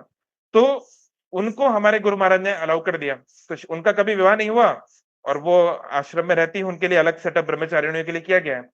बट फिर उनकी साधना का लेवल वैसा है, हम सब उनके सामने बच्चे हैं साधना में। वो 2-2:30 बजे उठेंगी और वो उनका मंगल आरती के पहले 16 माला करेंगी, फिर वो और 10 माला करेंगी, फिर वो भागवतम पढ़ेंगी, फिर वो उधर फिर वो गौशाला तो उनका लेवल भी वैसा है। तो अगर कोई उस स्तर पे भक्ति कर सकता है तो may be it's good, but for most people. और दूसरा है, महिलाओं को ही तो इस दुनिया को आगे चलाना है। मैं और आप तो, हम लोग तो माँ नहीं बन सकते। तो अगर माएं जो है आगे जनरेशंस को आगे नहीं बढ़ाएंगी तो मनुष्य समाज कैसे आगे बढ़ेगा, है ना। तो मनुष्य समाज को आगे बढ़ाना है, सनातन को आगे बढ़ाना है, संस्कृति को आगे बढ़ाना है, तो जो है हमें बच्चों की आवश्यकता है। तो वो भी एक ये कारण भी बनता है। तो देयर कैन बी एक्सेप्शंस, कुछ अगर कोई बहुत ही यूनिक ऐसा महान भक्त है तो चलेगा, वो गुरु ऐसे बोल सकते हैं, बट इन जनरल उनको विवाह करना चाहिए, है ना। और इवन पुरुषों को भी, इवन बॉयज को भी इन जनरल करना चाहिए, बिकॉज लाइफ लॉन्ग रहना इतना आसान नहीं है। लेकिन कोई रह सके तो बहुत एडवांटेज है। अगर आप ब्रह्मचारी रह सको तो 50% आपकी प्रॉब्लम वैसे सॉर्ट आउट हो गई। क्योंकि आप जो है, आपको बहुत टाइम मिल सकता है, आपको बहुत, आप अपने एनर्जी को फोकस रख सकते हैं। It is easier to focus on spiritual life. अगर आप वो कर सकें तो बड़ा अच्छा है, लेकिन बहुत कम लोग ही कर पाएंगे।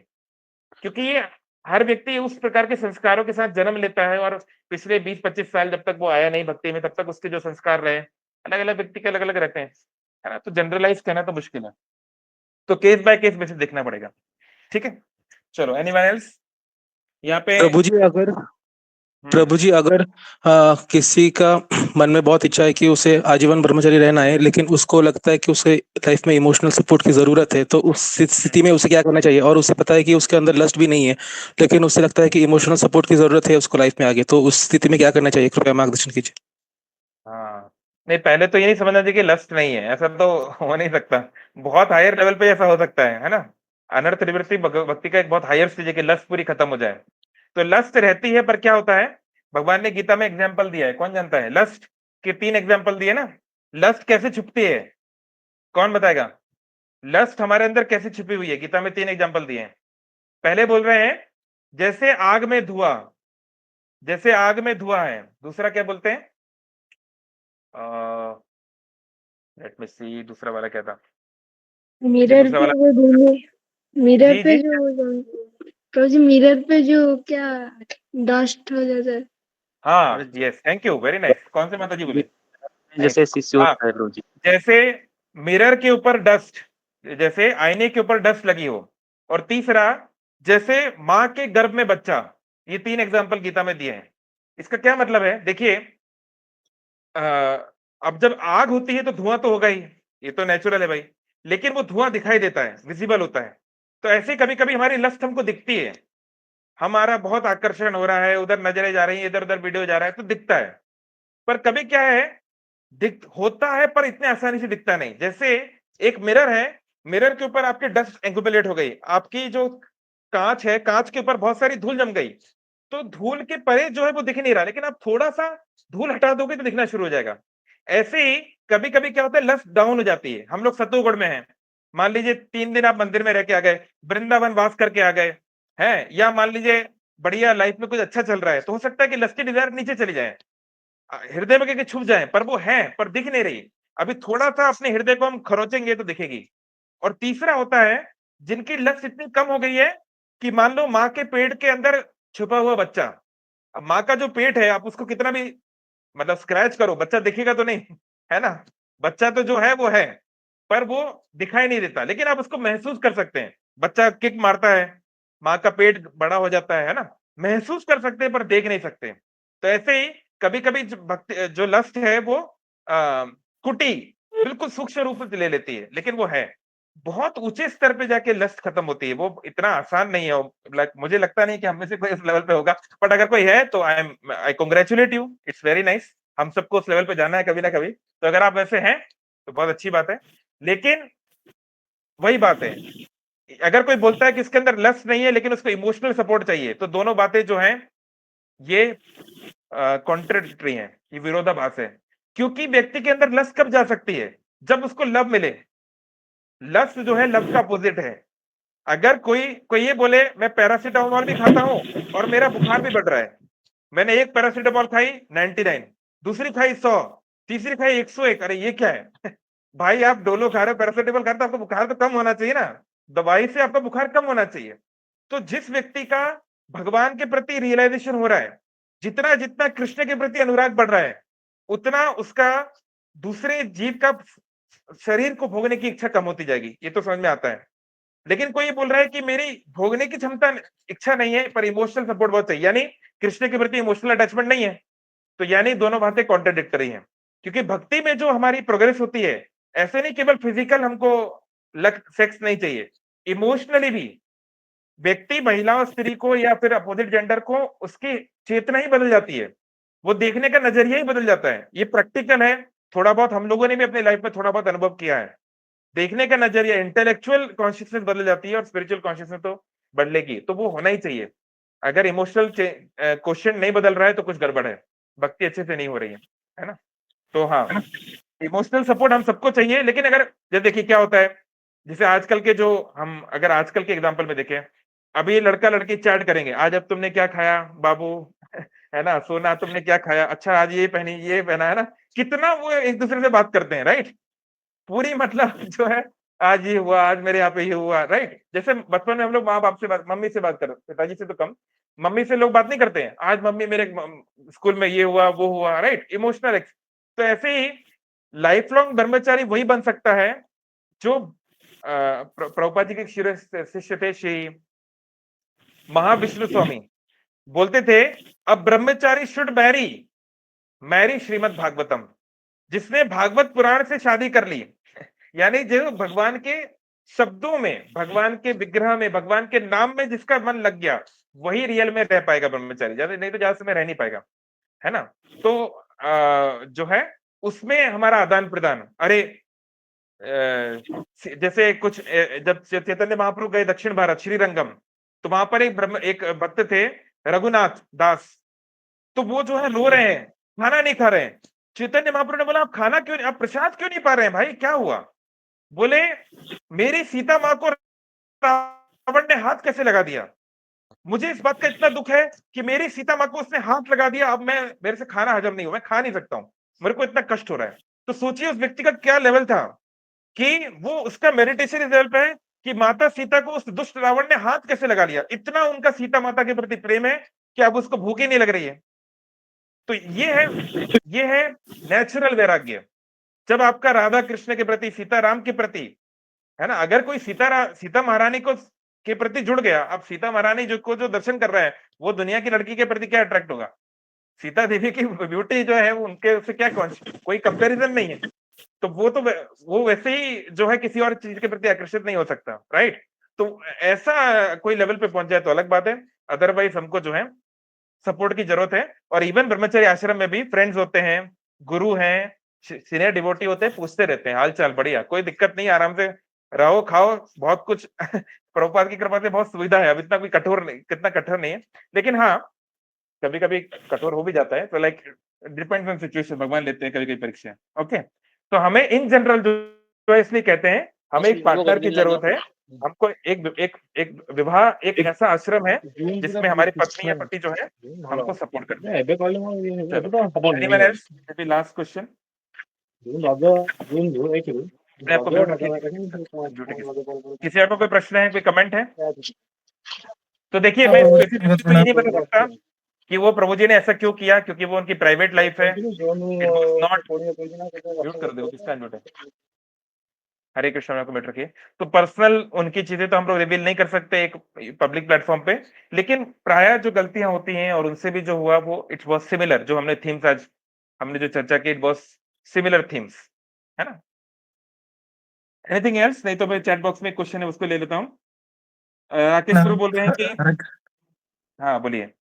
हरे कृष्ण प्रभु, दंडवत प्रणाम। तो धन्यवाद। मैं आप जैसे अभी बोले कि सबके लिए स्पिरिचुअलिटी में स्थान है, लेकिन वो उसको पॉइंट आउट कैसे करे कि उसका स्थान कहाँ पे है। बहुत अच्छा। जैसे कोई कोई कंफ्यूज हो जाता है कि जैसे अभी कोई प्रभु जी बोले कि मेरे अंदर लॉस्ट नहीं है, तो उसको छुप आप बोले कि भागवत में दिया हुआ है कि वो छुपा हुआ है, लेकिन उसको कैसे पॉइंट आउट करे कि उसमें उसका स्थिति क्या है, क्योंकि वो बैठ जाता है कि मुझे ये वही, करना है, ये करना है, ये करना है, तो उसके चक्कर में टाइम निकल बिल्कुल। जाता है। तब तक जो गलती हाँ, होता है वो टाइम निकल जाता है, तो फिर वो बहुत बिगड़ जाता है। तो उसमें वो स्थिति उसको इसलिए मजबूत कैसे करना है। बिल्कुल, इसलिए हाँ हमें प्रभु किसी जी, भी सब्जेक्ट में क्या that's the same question, किसी भी how to subject find out our level at which we are, या how to find very good. We will never be able to ascertain our level completely. We need help from someone who is on a higher level. हम कभी भी अपनी आध्यात्मिक स्थिति को अच्छी तरह नहीं एनालाइज कर पाएंगे। हमें उनकी आवश्यकता है जो हमसे हायर लेवल पे हैं, और वो हमारे लिए असरटेन करें, वो हमारे जो खुद इससे गुजरे हैं इन लेवल से, वो बता पाए। राइट? जैसे अगर हम 10th क्लास का मैथ्स का एग्जाम देते हैं, तो हमारी कॉपी चेक कौन करेगा? हमारी कॉपी वो चेक करेगा जो 10th क्लास की मैथ्स अच्छी तरह जानता है। हम खुद थोड़ी ना चेक करेंगे, नहीं तो हम अपनी गलतियां कैसे निकालेंगे? इसलिए तो गुरु की आवश्यकता है। इसलिए बिना गुरु के कोई कोई खास स्पिरिचुअल लाइफ में प्रोग्रेस नहीं कर सकता।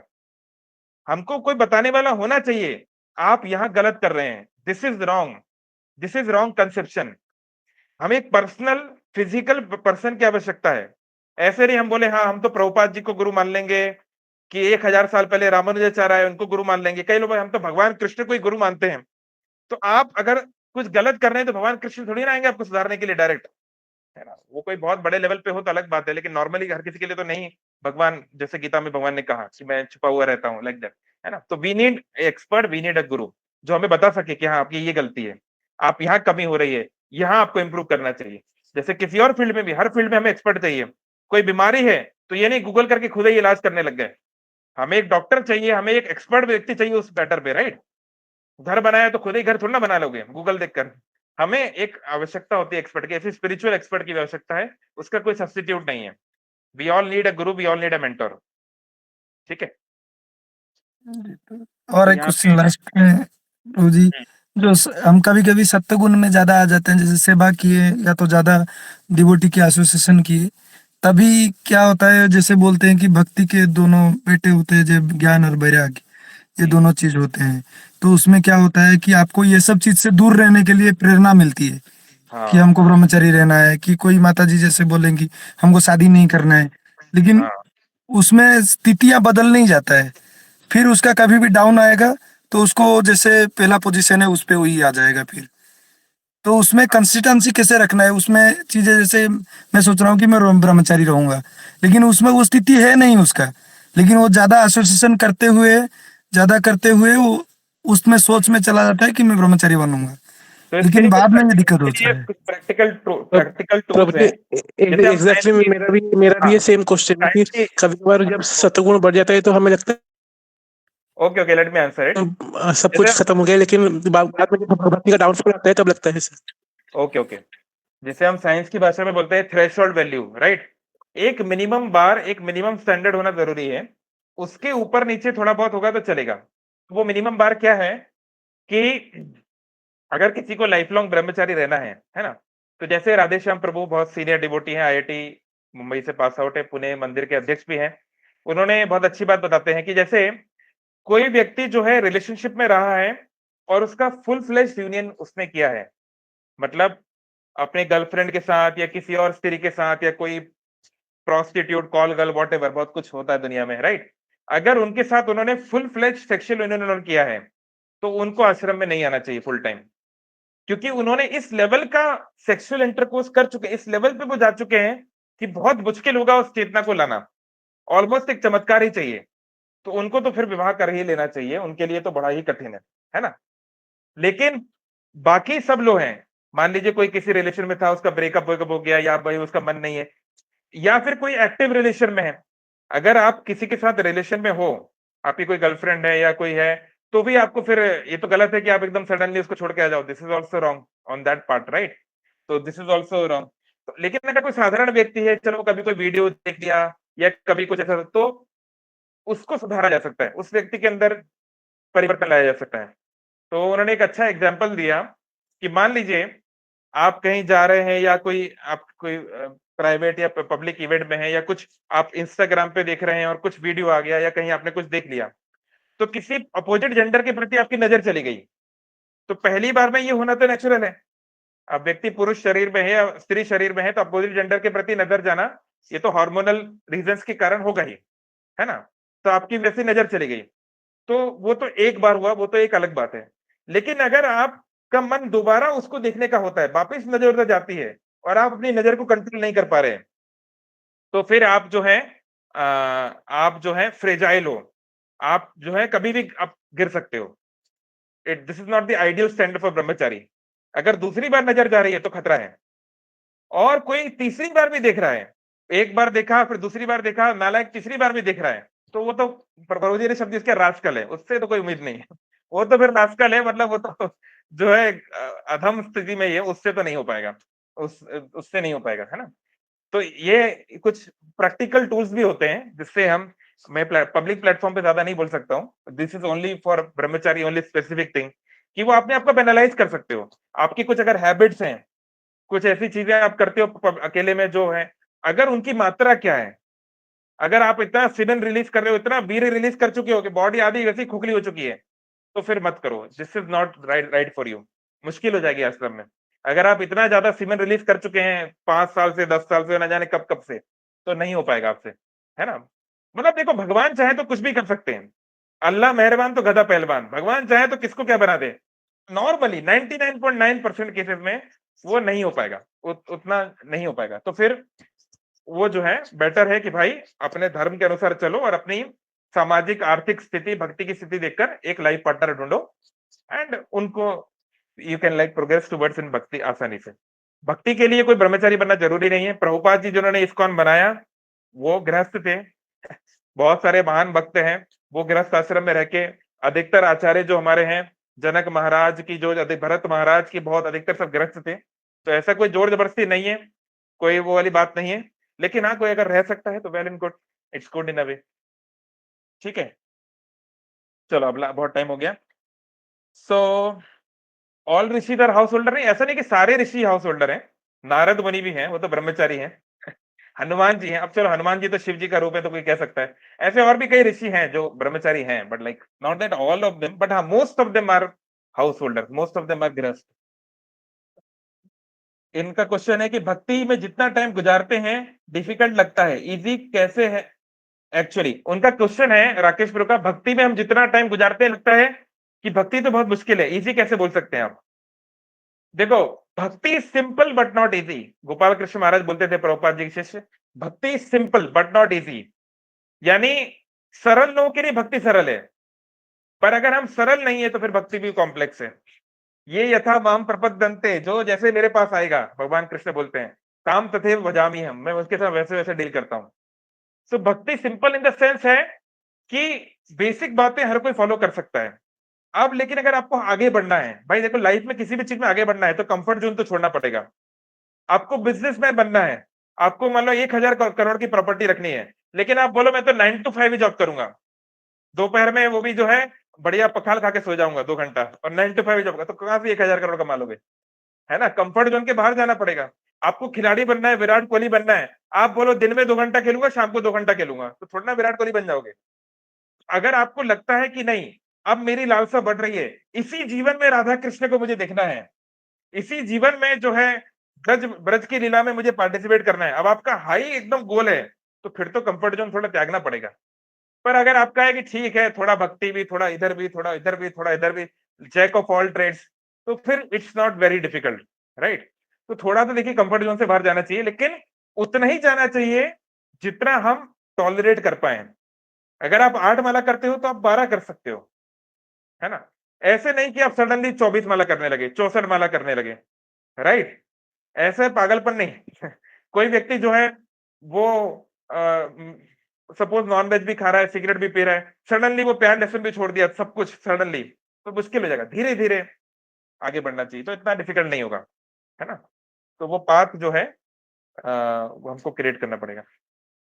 ठीक है, बहुत बहुत धन्यवाद, बहुत समय मिला। तो आइए हम उन प्रभु जी के लिए भी प्रे करते हैं। हालांकि बहुत सारे डिवोटीज प्रे कर रहे हैं अराउंड द वर्ल्ड, उनके लिए नरसिंह पूजा भी करवाया था उज्जैन में हम लोगों ने, and further things will be done. ठीक है, हम सबसे गलतियां होती हैं, हम लोग लाखों सालों से, करोड़ों साल से यूनिवर्स में हैं, and we all have made mistakes. तो लेकिन उन्होंने जो भक्ति की है, भगवान ने गीता में बोला है, कौनते प्रतिजानी ही, हे अर्जुन ये घोषणा कर दो, नामे भक्ता प्रणश्यति, मेरे भक्त का कभी विनाश नहीं होता, है ना? योगो भ्रष्ट संजायते, अगर योग के पथ पे, भक्ति के पथ पे कोई भ्रष्ट भी हो गया, उससे गलती हो भी गई, फिर भी उसने जितना किया है वो इटरनल बैंक अकाउंट है। उन्होंने जो भक्ति की है वो इटरनल है, और उनका उसको लाभ मिलेगा। जल्दी ही भक्त परिवार में उनका जन्म होगा। सुचिनाम श्रीबताम गेहे योगो भ्रष्ट अभिजायते, है ना? जरूर उनको हम प्रार्थना करते हैं कि भक्त परिवार में ही जन्म मिले, नहीं तो बहुत अमीर परिवार में मिल सकता है, भगवान ने 2 ऑप्शन दिए गीता में, बट मनुष्य जीवन मिले, है ना? और वो भक्ति में आगे बढ़े। हरे कृष्ण कृष्ण कृष्ण हरे हरे, हरे राम राम राम हरे हरे। शील प्रभुपाद की जय, अनंत कोटि वैष्णव वृंद की जय। Thank you so much.